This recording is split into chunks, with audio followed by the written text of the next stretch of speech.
What's up, folks? BCSG here. So it's been a slow week. I've been sick for like 4 days. The weather has been terrible. The last couple of times I went fishing, it was pretty tough fishing the last couple of times. So I mean, I don't really have much new fishing footage to show. Fortunately, I did get a couple of requests to elaborate a bit more on my popper fly setup, so that's what I'm going to do today. Oh, that's a nice one. That was one cast, one fish, a double. Look at that. That one hit like a big tree. And if you hit a big one, just fight it out. Put your skills against the fish. That's what fishing is all about. So here's what you're going to need. First, you're going to need your leader material. I use fluorocarbon. You can use a monofilament as well, or copolymer, or whatever other leader material you can get your hands on. There is a slight difference. Fluorocarbon sinks, it's nearly invisible. Monofilament tends to float, and it's not as invisible. But to me, those are all technicalities that honestly don't really make much of a difference in the larger scheme of things. So you have your leader material. You're going to need flies, of course, and you're going to need your popper and a cutting tool. Just going to touch on flies real quick.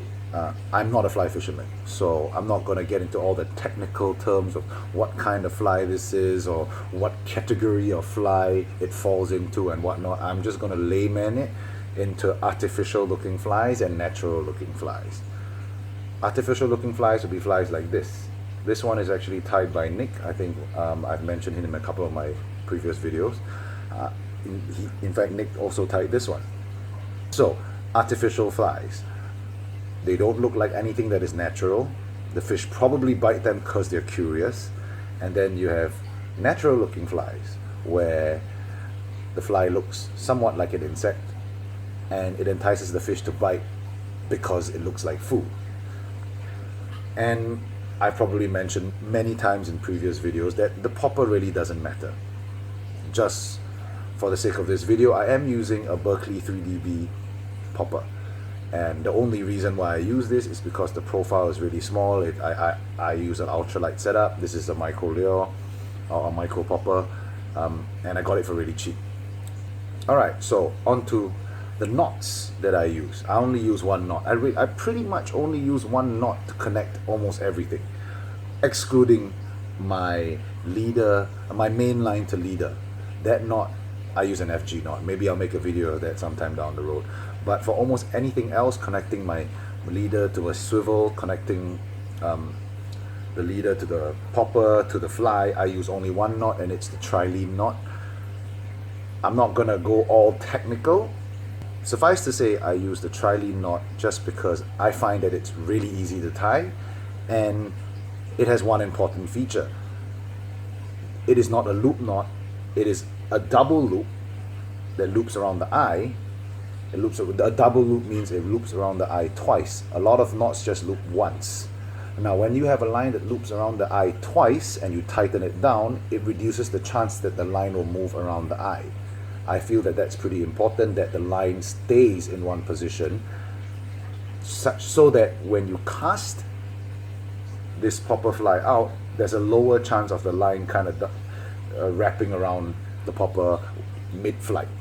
So hence I use the Trilene knot, and it's a pretty strong knot. It holds pretty well.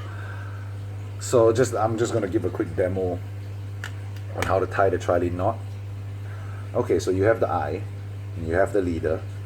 So you're going to thread the leader through the eye, pull it out.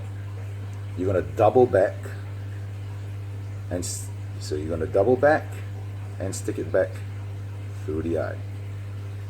So what you're going to have here is you're going to have a loop, like so. A loop that is formed through the eye. So now you're going to pull it out till you have maybe a good 3 or 4 inches of tag end. And you're going to secure it between your 2 fingers like that, so that there's a little bit of the loop sticking out. What you're going to do from here is you're just going to wrap it wrap the tag end around the main line. Most instructions say 5 to 6 times. I believe that they're referring to the average poundage that most people use, and I'm using ultralight, which is below average. So the lower the poundage, the more the more reps you want to do. So I'm going to be doing about 7 or 8. Then what you're going to do after you've done the reps is you're going to take the tag end and you're going to put it through the loop, like so. From here, make sure you kind of pull it out a little bit, straighten it out like that before you wet it, and then bite the tag end or whatever you choose to do and tighten it. How you tighten it is you pull the tag end and you pull the main line alternatingly, and you slowly tighten the knot down, like so. Now it helps at the end to use your 2 fingers to kind of ease the knot in. It helps with the whole process.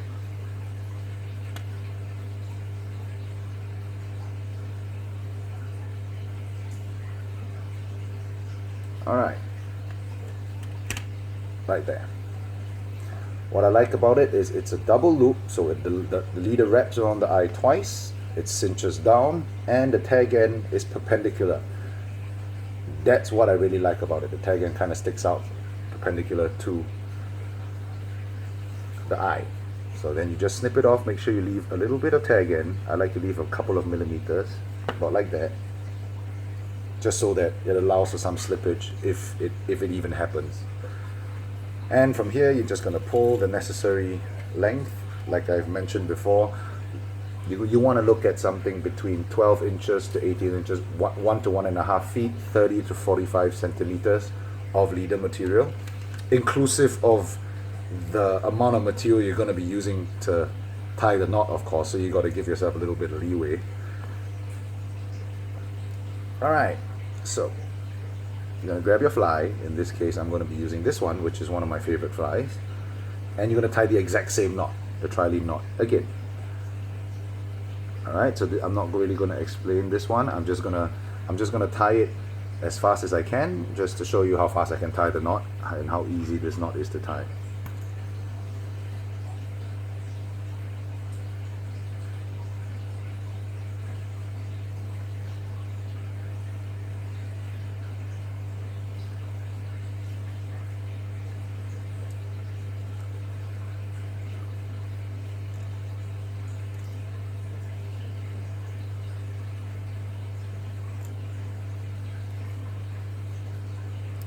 Alright, there we go. Same thing on the fly side of things. You're going to trim it so that there's still a bit of the tag end sticking out. So there you go, right here. You have your popper fly, nicely tied. Now for storage, what I do is, when I'm done using this, I just kind of shift this knot to the top, like that. Turn the popper over, start by, see that? See how there's the other eye right here? I'm just gonna wrap it around and down, and you just wrap it around the popper like so.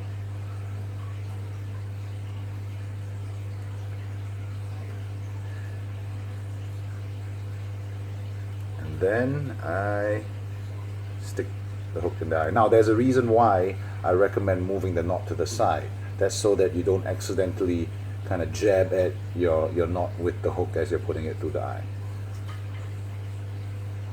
Alright, so that's how you set up a popper fly.